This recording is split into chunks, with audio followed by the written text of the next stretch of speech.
الله أكبر.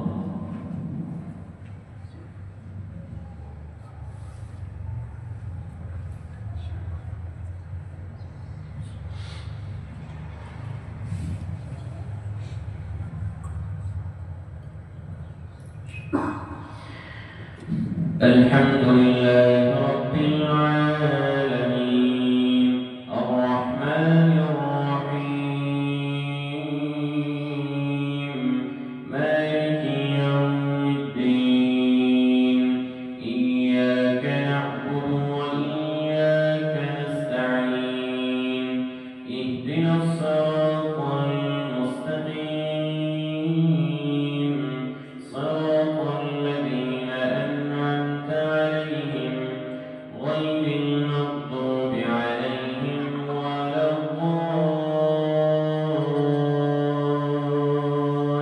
الضالين آمين. ألم تر إلى الذين يزعمون أنهم آمنوا بما أنزل إليك وما أنزل من قبلك يريدون أن يتحاكموا إلى الطاغوت وقد أمروا أن يكفروا به ويريد الشيطان أن يضلهم ضلالا بعيدا وإذا قيل لهم تعالوا إلى ما أنزل الله وإلى الرسول رأيت المنافقين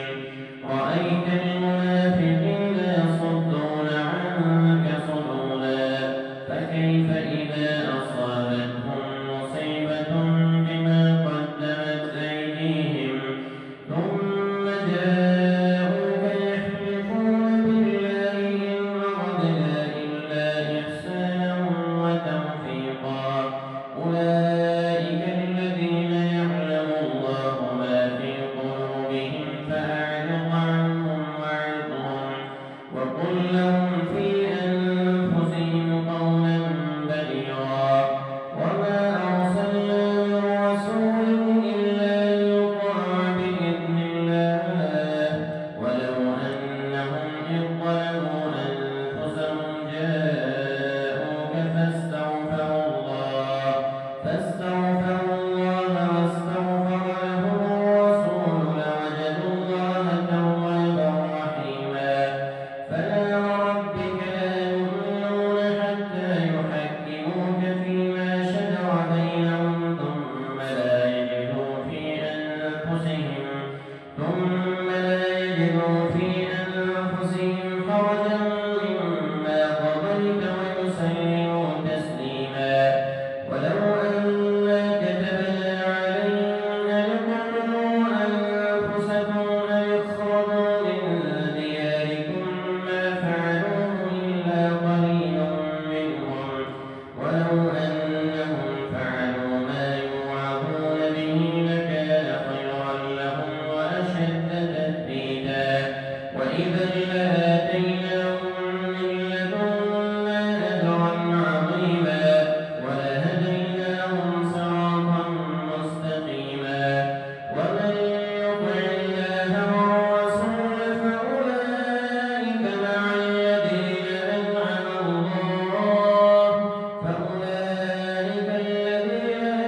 الله عليهم من النبيين والصديقين والشهداء والصالحين وحسن أولئك رفيقا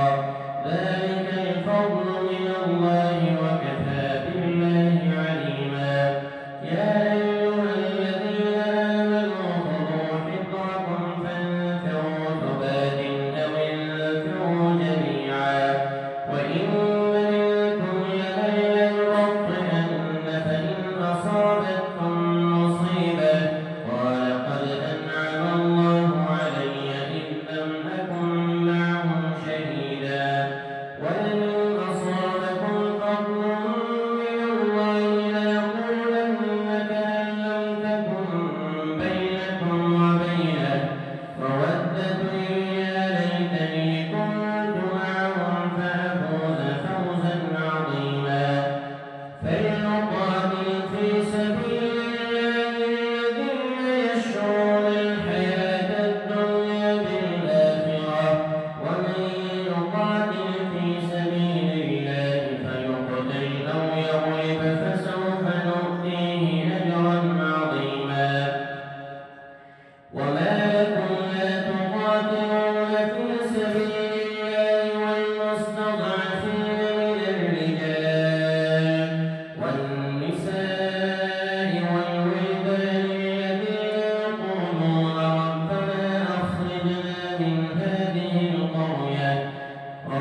سبيل الطاغوت فقاتلوا أولياء الشيطان إن كيد الشيطان كان ضعيفا ألم تر إلى الذين قيل لهم كفوا أيديكم وأقيموا الصلاة وآتوا الزكاة فلما كتب عليهم القتل إلى مضاجعهم وليبتلي الله ما في صدوركم وليمحص ما في قلوبكم ألم تر إلى الذين قيل لهم كفوا أيديكم وأقيموا الصلاة فلما كتب عليهم القتال إذا فريق منهم يخشون الناس كخشية الله أو أشد خشية وقالوا ربنا لم كتبت علينا القتال لولا أخرتنا إلى أجل قريب قل متاع الدنيا قليل والآخرة خير لمن اتقى ولا تظلمون فتيلا أينما تكونوا يدرككم الموت ولو كنتم في بروج مشيدة وإن تصبهم حسنة يقولوا هذه من عند الله وإن تصبهم سيئة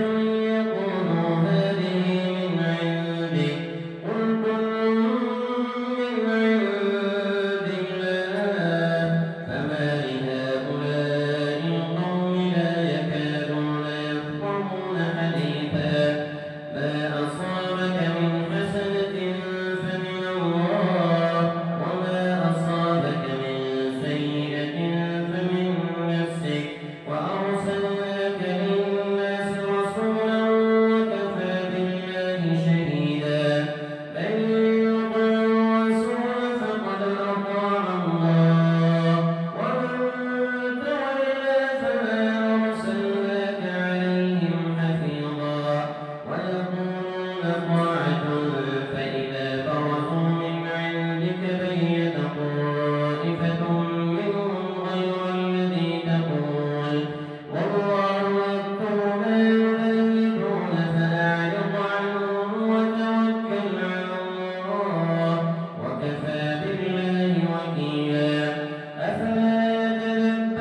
وإن كان من قوم بينكم وبينهم ميثاق فدية مسلمة إلى أهله وتحرير رقبة مؤمنة فمن لم يجد فصيام شهرين متتابعين توبة من الله وكان الله عليما حكيما ومن يقتل مؤمنا متعمدا فجزاؤه جهنم خالدا فيها وغضب الله عليه ولعنه وأعد له عذابا عظيما. يا أيها الذين آمنوا إذا ضربتم في سبيل الله فتبينوا ولا تقولوا لمن ألقى إليكم السلام لست مؤمنا تبتغون عرض الحياة الدنيا فعند الله مغانم كثيرة كذلك كنتم من قبل فمن الله عليكم فتبينوا إن الله كان بما تعملون خبيرا. لا يستوي القاعدون من المؤمنين غير أولي الضرر والمجاهدون في سبيل الله بأموالهم وأنفسهم فضل الله المجاهدين بأموالهم وأنفسهم على القاعدين درجة وكلا وعد الله الحسنى وفضل الله المجاهدين على القاعدين أجرا عظيما درجات منه ومغفرة ورحمة وكان الله غفورا رحيما. إن الذين توفاهم الملائكة ظالمي أنفسهم قالوا فيم كنتم قالوا كنا مستضعفين في الأرض قالوا ألم تكن أرض الله واسعة فتهاجروا فيها فأولئك مأواهم جهنم وساءت مصيرا. إلا المستضعفين من الرجال والنساء والولدان لا يستطيعون حيلة ولا يهتدون سبيلا فأولئك عسى الله أن يعفو عنهم وكان الله عفوا غفورا. ومن يهاجر في سبيل الله يجد في الأرض مراغما كثيرا وسعة ومن يخرج من بيته مهاجرا إلى الله ورسوله ثم يدركه الموت فقد وقع أجره على الله وكان الله غفورا رحيما. وإذا ضربتم في الأرض فليس عليكم جناح أن تقصروا من الصلاة إن خفتم أن يفتنكم الذين كفروا إن الكافرين كانوا لكم عدوا مبينا. وإذا كنت فيهم فأقمت لهم الصلاة فلتكن طائفة منهم معك وليأخذوا أسلحتهم فإذا سجدوا فليكونوا من ورائكم ولتأت طائفة أخرى لم يصلوا فليصلوا معك وليأخذوا حذرهم وأسلحتهم ود الذين كفروا لو تغفلون عن أسلحتكم وأمتعتكم فيميلون عليكم ميلة واحدة ولا جناح عليكم إن كان بكم أذى من مطر أو كنتم مرضى أن تضعوا أسلحتكم وخذوا حذركم إن الله أعد للكافرين عذابا مهينا. فإذا قضيتم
عن ذلك ابتغاء مرضات الله فسوف نؤتيه أجرا عظيما ومن يشاقق الرسول من بعد ما تبين له الهدى ويتبع غير سبيل المؤمنين نوله ما تولى ونصله جهنم وساءت مصيرا إن الله لا يغفر أن يشرك به ويغفر ما دون ذلك لمن يشاء ومن يشرك بالله فقد ضل ضلالا بعيدا إن يدعون من دونه إلا إناثا وإن يدعون إلا شيطانا مريدا لعنه الله وقال لنتخذن من عبادك نصيبا مفروضا ولأضلنهم ولأمنينهم ولآمرنهم فليبتكن آذان الأنعام فليغيرن خلق الله ومن يتخذ الشيطان وليا من دون الله فقد خسر خسرانا مبينا يعدهم ويمنيهم وما يعدهم الشيطان إلا غرورا أولئك مأواهم جهنم ولا يجدون عنها محيصا والذين آمنوا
وكان الله على ذلك قديرا.